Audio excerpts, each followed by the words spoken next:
নমস্কার ভাই বোনেরা, তোমাদের নিউ গণিত সাথী বইয়ের অনুশীলনী 10 ভাষায় লেখা ভগ্নাংশের গুণভাগের অঙ্ক। এই অঙ্কগুলি শ্রেণীতে করানোর সময় তোমরা অনেকেই অনুপস্থিত ছিলে, সেই জন্য অনেকেই ভুল করছো, বুঝতে পারোনি। তাদের জন্য অঙ্কগুলি আমি পুনরায় করে দিচ্ছি। 3 দাগের অঙ্কটি দেখো। বাবা বাজার থেকে 35টি লিচু আনলেন, তুমি তার 3/7 খেয়ে নিলে, তুমি কটি লিচু খেলে?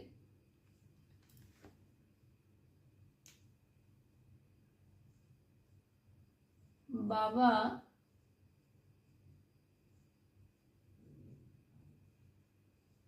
লিচু আনলেন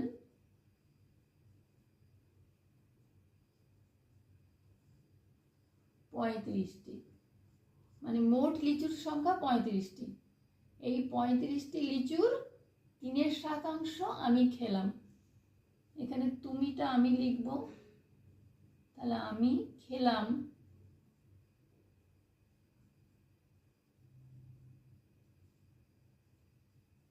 35টি, লিচুটা আর না লিখে লিখব 35টি এর 3/7। এবার এখানে লিখব সমান 35, এর মানে জানি আমরা আগেও করেছি গুণের কাজ, এখানে আমরা গুণ চিহ্নটা দিয়েই কাজটা করব। 3/7, এখানে এককটি লিখব টি। 7 5 35, তাহলে কটি হলো 3 5, এবার গুণ করলে হবে 15টি। উত্তর চেয়েছে তুমি কটি লিচু খেলে, তাহলে উত্তর লিখব অতএব আমি 15টি লিচু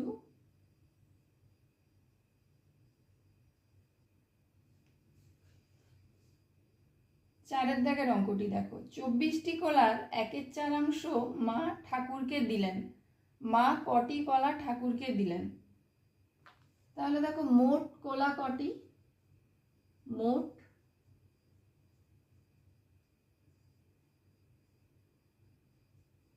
কলা হচ্ছে 24টি।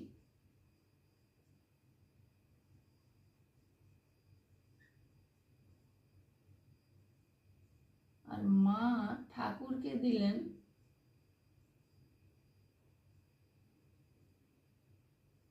এই 24টি কলার, মানে 24টি এর 1/4। এবার লিখবো আগের মতোই সমান 24 গুণিত 1/4, এখানে এককটি লিখব টি। কাটাকুটি করব, 4 6 24 সমান 6টি। এবার উত্তর লিখব, অতএব মা 6টি কলা ঠাকুরকে দিলেন। মা 6টি কলা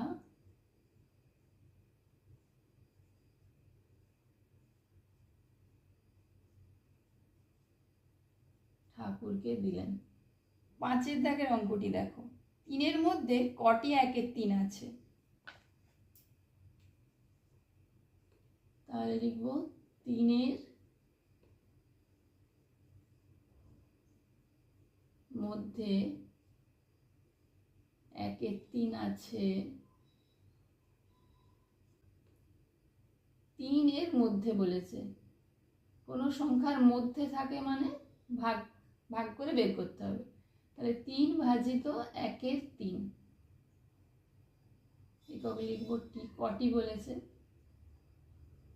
এবার দেখো এখানে গুণ চিহ্ন দিলেই এটা উল্টে যাবে, আমরা আগেও করেছি এরকম ভগ্নাংশের ভাগ। 3/1, 3 এই 3-এর উপরে, এই 3-এর উপরে, তাহলে 3 3 9টি। এবার উত্তর লিখব অতএব 3-এর মধ্যে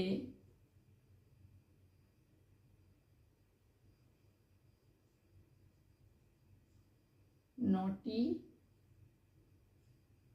1-এর 3 আছে।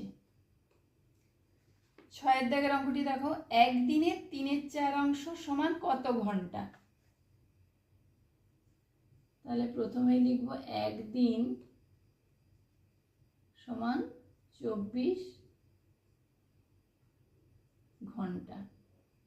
এবার লিখব 24 ঘন্টার 3/4 অংশ।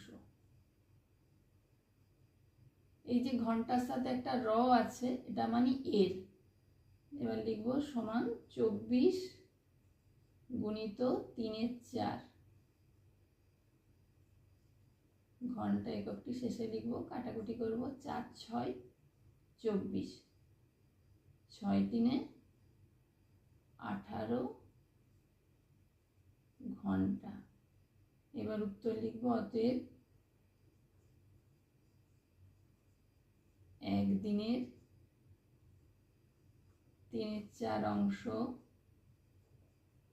সমান 18 ঘন্টা। হাতের অঙ্কটি দেখো, একটি জামা তৈরি করতে 4-এর 5 মিটার কাপড় লাগে। 48 মিটার কাপড় দিয়ে কটি জামা বানানো যাবে?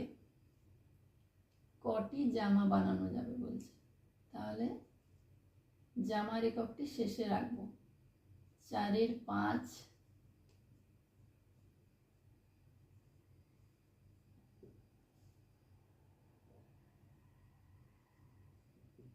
মিটার কাপড়ে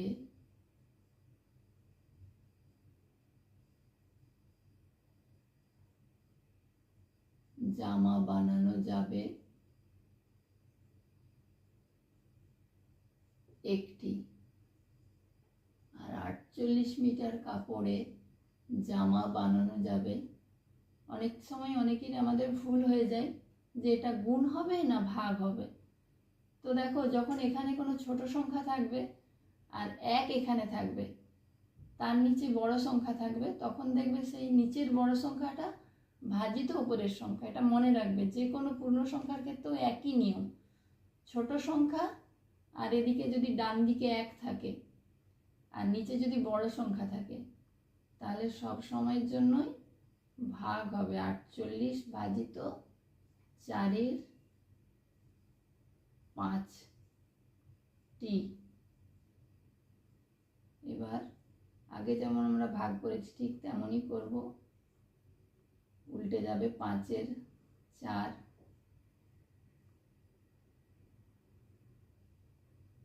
কাটাকুটি করব, 4 12 48 সমান, তাহলে 12 5 60টি।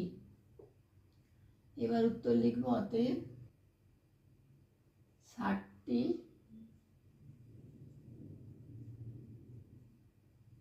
জামা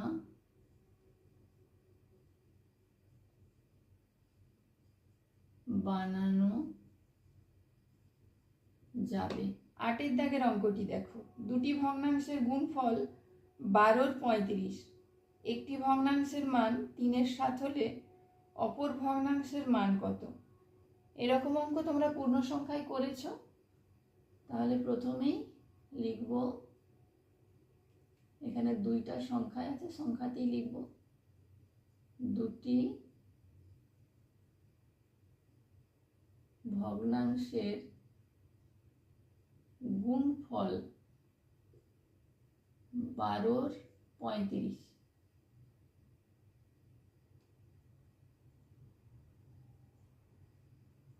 একটি ভগ্নাংশের মান 3-এর 7। আমরা পূর্ণ সংখ্যার ক্ষেত্রে যেমন করেছি, দুটি সংখ্যার গুণফল দেয়া যদি থাকে আর যদি একটি সংখ্যা দেয়া থাকে, তাহলে অপর সংখ্যা বের করতে গেলে তার বিপরীত প্রক্রিয়া করতে হয়েছে, মানে গুণের বিপরীত প্রক্রিয়া ভাগ। তাহলে এখন সেটাই করব, এই দুটো সংখ্যার ভাগ করলেই অপর সংখ্যা বেরিয়ে যাবে। তাহলে লিখব, অপর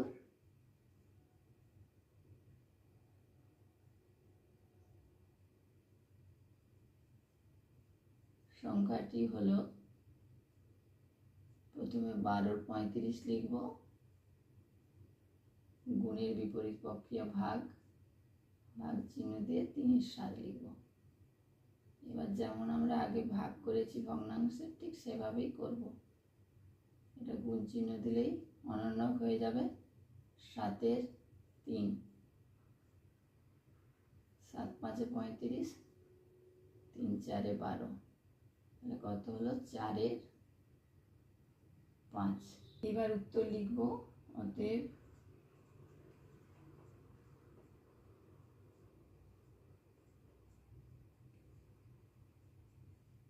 অপর ভগ্নাংশের মান 4 5।